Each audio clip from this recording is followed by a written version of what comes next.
Good morning. In this video, I'm going to give you some tips on how to animate the accident scene in Blender if you choose to go this route for the project. So the first thing you need to do is download the accident scene Blender file from the assignment link and open it up into Blender. Now, I know our experience in Blender is kind of limited to the bobblehead project, and some of you have had animation, so you're in pretty good shape. So we're going to assume the basics on this when you do the accident scene project. And also, as I go through the project, you'll notice I've enabled screen capture for my keystrokes. So as I run through, if you're unsure of a key that I used or a mouse button I pressed, it'll show up down here in the bottom corner. So pause, rewind, do whatever you need to make this work out well for you. After you download the accident scene, you're going to see the cars in their final ending place. The scooter is right here leaning against the side of the post, and you need to decide how this accident occurred. When you're in Blender, just a couple of basic things. If you hold down your middle mouse wheel, you can rotate around in Blender. If you hold down the Shift key while you hold down the mouse wheel, you can pan in Blender. What you want to do is you want to try to make sure this always says a user ortho view, or for most times in animation, a top ortho view. So if you've forgotten a little bit in Blender and you have a number pad available on your computer that you're working with, 5 toggles you between ortho and perspective. 5 on the number pad. 7 will put you in a top view. 1 will put you in a front view. 3 on the number pad will put you in a right side view. And 0 will put you into whatever the camera is currently seeing. Number pad 0. So I'm going to go back to a number 7, number pad number 7, top view.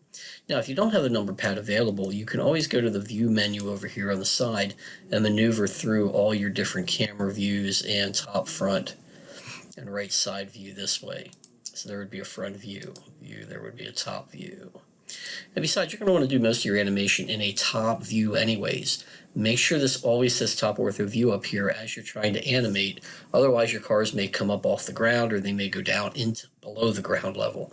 So try to stay in a top view when you want to do basic animation. If you feel a little more comfortable with Blender and want to get fancy, some people like to have their cars look like they're jumping and doing other things. That is entirely up to you and your comfort level with Blender. You don't have to go too crazy. Let's take a look at the accident scene a little bit more closely in detail. You'll notice that one lamppost is leaning a little bit. One lamppost is laying on the ground. That's up to you to decide if they occurred from the accident or maybe they led to the accident. Maybe visibility was poor. It's up to you how you want to try to do this. You'll see there's a couple of trash cans around, a couple of fire hydrants, but it's a very sparse, very basic scene just to make this thing render quickly. We didn't want to put in a whole lot of detail. We just want to try to recreate an accident scene. You'll notice you have a timeline down at the bottom. You have 100 frames by default, or 500 frames by default for your movie. You do not need to use the entire 500 frames. Use as much animation as you feel comfortable with. This is a very flexible project since I'm not there, right there to help you in the classroom. If I hit the play button, you'll see that as it goes, we've got some blinking yellow lights as it runs through the timeline, running about 30 frames a second. So I'm going to hit stop and I'm going to hit the rewind button all the way back to the beginning. These double arrows will take you to the beginning and the end. These double arrows right beside the larger play forward or play reverse arrows will stop you at every place you have a keyframe, which we'll talk about in a few minutes. You notice I have some little boxes here showing you where the vehicles should end and which way the front should go. Try to get them as close to those as you can. If you want to stand up the lamppost, you can, but you don't have to. That would be a little bit of a challenge. Try to make that all work out as well as you want to. But let's just talk about basic animation. You're also going to notice I'm going to right-click on this car, and I'm going to hit period on the number pad. And that'll automatically zoom you up on the selected object. So if I pick the blue car over here, the BMW, and hit period on the number pad, you automatically zoom and center on that vehicle. Okay, you'll notice the little dot represents the front of the car there. You'll notice that the BMW has damage on the front right fender and back left fender. You're going to notice that the Honda Civic over here has a dent on the side and a dent in the front. Okay, so those are two things that you have to think about. Well, were they damaged before the accident, or did the accident cause that? We'll show you how to actually animate that then. Animating damage is probably one of the last things you want to do. And the scooter's just sitting here. So for my little demo for you, just to get through this quickly and easily, is I'm going to assume the scooter was just sitting there to begin with and never a part of the accident. I'm going to go back to a number 7, a top view. What I first want to do is I want to get the cars into their starting position. So I'm going to right click to select this car. I'm going to hit G on the keyboard to grab him. I'm going to put him, say, here. I'm going to hit R to rotate. Remember, you don't hit keys, you just tap them once and rotate. So now we got the Honda where I think he should be starting. Okay, I'm going to take the BMW, and again, notice I'm not in a top view, so I'm going to hit number 7 on the number pad to get back to a top view, or again, view, top view this way. Please make sure you're in a top view before you start moving anything. It always says top ortho here. Hit G to grab. We're going to put him down here, R to rotate, and he's pointing towards the intersection. Okay, so this is where my cars, I think they started. So if you notice down here on the very bottom of the bar, you're already set up to do location, rotation, and scale keys. And there's a little red record button here. If I press that, that means anytime I move a car, it's automatically going to record a keyframe. This is my current frame. I'm currently on frame 1. And remember, you're running 30 frames a second for these movies when we're done. So I'm just going to move this blue car back a little bit, and you'll notice it put a little yellow line on there. That means there's a keyframe there at frame 1. Go back to frame 1. I'm going to move this guy a little bit. Now let's rotate him a little bit. Okay. So right now because I have the red record button pressed, it actually put a key on both cars at that point. I'm going to go up. Let's say it takes 3 seconds for them to get to the intersection. So that would be 90 frames. Just to make life easy, I'm going to go up to frame 100. So you notice my current frame is 100 because I drug the green line. Now I'm going to move this car. Let's grab him. Let's say he's kind of weaving around a little bit. I'm going to rotate him a little bit, and he's kind of crossing the line. And let's say this guy, I'm going to grab him, and he's like right about here. Okay, because I have the automatic keyframe press, if I go back to frame 1 and hit play, you'll see there I have the animation recorded already up to that point. Okay, so I've got animation up to that point. I'm going to scrub this line. So I'm going to go up about another second, up to around frame 130. Okay, I'm at 130. You can even click in the middle of that box and keyboard a number in. Okay, so now this is where they're going to impact. So I'm going to get really close here. I'm going to grab this guy, and we're going to say he's going to be right about here. And let's say this guy, right about here, we're going to rotate like he's trying to avoid him a little bit. Let's bring him a little bit closer. Bam, look at that damage, collision to collision. Okay, so let's back this up. Okay, so there's my animation. Let's go back to frame 1 and just watch it, hit play. Okay, here they come. Bam, there's the collision. Okay, let's zoom back in here. Now, I want to show you how you handle damage. Okay, so let's say right to that point, there would be no damage. Right to that frame, go up a little bit. Boom. Okay, so here's how you fix damage. This is the ultimate in body shop work. Okay, so I have the red car pressed. If I go to this little triangle button here that says Object Data, and you scroll down to Shape Keys, there's front left fender, there's right side damage. So, you click on the one you want to work on. Okay, so right there I have the front left fender selected. Here's a value slider. Look, no damage, damage, no damage, damage. Look how easy it is to fix a car. So I'm going to take this value slider for the front fender up, and we're going to say no damage right now. I'm going to pick this car and front right fender. We're going to take that damage down. Okay, so right now I need to go back maybe one more frame. Let's just go back one more frame here. Boom. Okay, right there they should be perfect. Okay, so I'm working on the BMW right now. Front right fender. I'm going to hover my cursor over top the value slider. I'm not pressing any buttons. And I'm going to hit I on my keyboard to insert a keyframe, and it turned yellow. Okay, I'm going to do the same thing for the Honda. I'm going to, left front fender is selected. I'm going to hover over the value, hit I to insert a keyframe there. I'm going to go up to where they should be fully damaged. So I'm just going to click on this, right arrow, 1, 2, 3, 4. Right there, they should be fully damaged. Yeah, there we go. So I'm going to take that value slider all the way up now. Boom. I'm going to hit I while hovering over it, which locks in the key. I'm going to select the BMW. I'm going to drag that value slider all the way up again and hit I again, and now you have damage. So watch what happens when you go through time now. You actually have damage occurring to the cars. Let's hit play. It should happen pretty quickly. Boom. Cars are damaged. Now from this point you got to decide what's going to happen next. Okay, I'm going to go up about another second. And let's just say I'm going to, let's see, rotate this car. He does something like that and grab him. He goes over there. And let's rotate this car and grab him. He's over here now. These cars are going out of control. Let's go up about another second in time. And I'm going to rotate this car and grab him. Or grab this car. Rotate him a little bit more. He's kind of going into a skid. Okay, and keep going up through time. Let's see what that looks like. You're going to get some bad animation before you get some good one. Okay.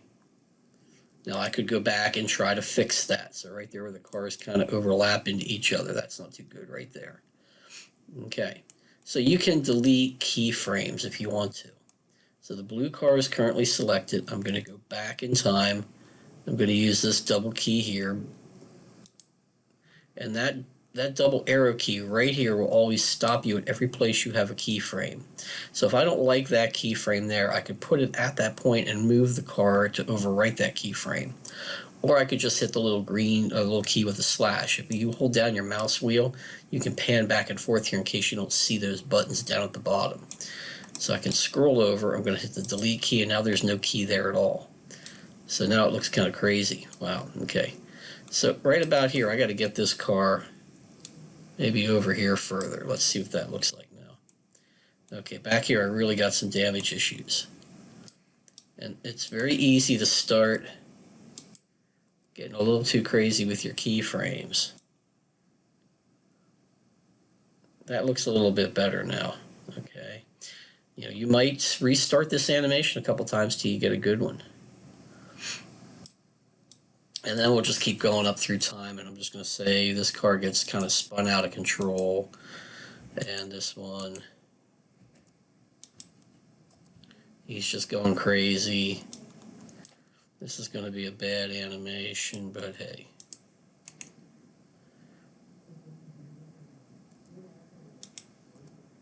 Yeah, there's where he gets his other damage. Okay, let's go back to the beginning and see what this looks like. Play. So here come the cars. Bam. Okay. You know, it might get a little out of control, but you get the idea how you get your animation going. And keep going through your animation till you get everything arranged the way you want to. Same thing for the lamppost. If you want that lamppost to be standing up, make sure that you have the automatic keyframing turned off so it doesn't accidentally record animation when you don't want it to. And let's see, I could switch to a side view. I'm going to hit number 3 on my number pad and rotate that lamppost upright. Hit number 1, go to a front view, hit rotate again. And then number 7, a top view. Do you notice I only do my rotation keys in a principal view? Grab, and let's going to pull that over here. You know, try to get it in the right spot. Okay, so if I wanted to animate that getting damaged, then I can go back through my animation. You'll notice the keys disappear on the object that's selected. Now I'm back to that car or this car. Okay, so then I can decide what's going to happen with that lamppost. I could like continue to have the car spin out of control, hit it, and then try to get it back to the way it's supposed to be at the end of the animation. Like I said, do the best you can with this. I'm not expecting perfection, but give it a couple of tries. You know, you might have to resave this a few times. You might have to delete some of these keys off the keyframe and just start over. And again, if you need to delete keys, just go to the key where you're at, hit the little key with a red slash, and that will go away. When you're all done with your animation, you can decide, you know, how many of these frames do I need? 500 frames goes up to here. If you decide, you know what, I only need 300 frames for my animation, then change this end frame animation to 300. and then that'll stop it where you won't have to render all those empty frames that you don't want. Okay, so try to keep going the way that you want this animation to work out. When you are ready to animate this thing and say, you know what, I like my accident scene the way it is. So you can go up to this render pull down menu and hit render animation. And what it's doing right now is it's actually making the video. It's going to take a little bit of time depending on the speed of your computer and the detail of your scene. This is why it's a very bare bones scene and there aren't any buildings or anything in there. We wanted to make sure it renders pretty quickly. Right now it tells you I'm up on frame 7. It's taken about 3 seconds to render a frame. So do the math, figure out how long it's going to take for you to render 300 frames, and you'll know how long it'll take. When it's all done, it'll just stop. You can hit the escape key and it'll get you out. Hit the escape key a couple times, get you out of the rendering. And that movie was saved in the same location where you have this Blender file saved. It's going to save it as an MPEG-4 movie for you to watch. If you wanted to preview that movie that you rendered in Blender, you could go to Render and hit Play Rendered Animation. So remember, render animation will render out the movie. Play rendered animation will show you what you just did. Okay, so there's my scene. You'll notice there's just a very little jitter because I only did about 7 frames. Okay, so you have several cameras in here. You decide which camera you want to render. So let's see. Right now we are currently rendering this camera here. I have a little camera viewport over here. Okay, that's the camera that you're looking at when you go up to render and hit render animation. Or if you want to see what the scene looks like at any given time, you could always hit F12 on your keyboard to render out a picture. You'll just render a single picture by hitting F12. And then escape to get out of that. But let's say you wanted this camera to be your active camera, and it's not right now. If you hit Control-0, hold down the Control key, hit 0 on your number pad, that will make that be your current camera. Okay, and if I hit 0 to go to camera view, and I hit play, that's the current camera that I'm using. So if I went up to hit render animation right now, that would be the camera that would render out a movie. I also have another camera in here for you that's a top-down camera. Right here's a top-down camera, so I'm going to right-click to select that. I'm going to hit Control-0 to make that be my active camera. And now when you hit play, that's the camera you're seeing. So if I hit F12 to render a picture right now, that's the camera that you're currently using. And if I went to render and hit rendered animation, that's the camera that the movie will render now. Okay. Now if you want multiple videos, which is always a good thing, every time you hit render animation, you're going to keep overwriting the same video file. So here's how you change to make different video files. If you go over and hit the camera and the properties button over here and scroll down, output, this is where the MPEG movie is going right now. It's actually saving it as an MPEG-2 movie, which should be fine for most people. But if I wanted to say, okay, I'm going to render that camera as accident scene, but then I want to render this camera, I could always come in here to accident scene and add like a 2 after that movie file. And then you'll be able to render that one out as a separate movie. Then wherever this Blender file is saved, you're going to have multiple movie files that you can look at. And that's really about it. If you have any questions, remember we have office hours and I can help you through any of the problems you have with this. Also, YouTube is a great friend, and also the Blender book is also a good place to look to. So good luck.